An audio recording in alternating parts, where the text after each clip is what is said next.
அனைவருக்கும் வணக்கம். ஓம் நமச்சிவாய. கும்பராசி நேயர்களே, இந்த ஆகஸ்ட் மாதம் உங்கள் ராசிக்கு பலன்கள் எப்படி இருக்கும் என்பதற்கான சிறு விளக்கம். இந்த சேனலை சப்ஸ்கிரைப் செய்து கொள்ளுங்கள். வீடியோ பிடித்திருந்தால் லைக் செய்யுங்கள். வாங்க வீடியோக்குள் போவோம்.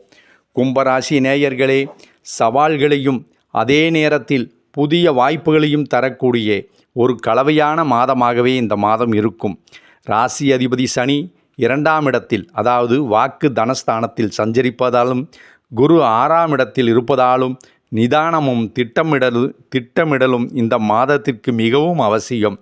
வேலை சுமை சற்று அதிகமாகவே இருக்கும்.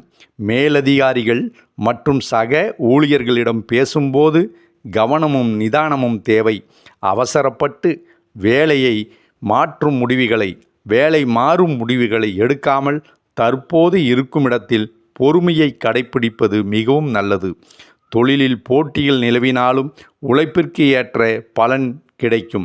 பெரிய அளவிலான புதிய முதலீடுகளை இந்த மாதத்தில் தவிர்ப்பது அல்லது நிபுணர்களின் ஆலோசனைகளை பெற்று செய்வது பாதுகாப்பை தரும். 2ஆம் இடத்தில் சனி இருப்பதால் பணவரவு தாமதமானாலும் கைக்கு வந்து சேரும்.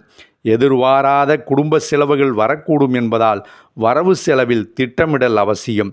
கடன் வாங்குவதையோ அல்லது யாருக்காவது ஜாமீன் கையெழுத்து போடுவதையோ தவிர்ப்பது நல்லது. 7ஆம் இடத்தில் சூரியன் சஞ்சரிப்பதால், அதாவது ஆகஸ்ட் 17 வரை வாழ்க்கை துணையுடன் சிறு கருத்து வேறுபாடுகள் வரலாம். விட்டு கொடுத்து செல்வது குடும்ப அமைதியை காக்கும்.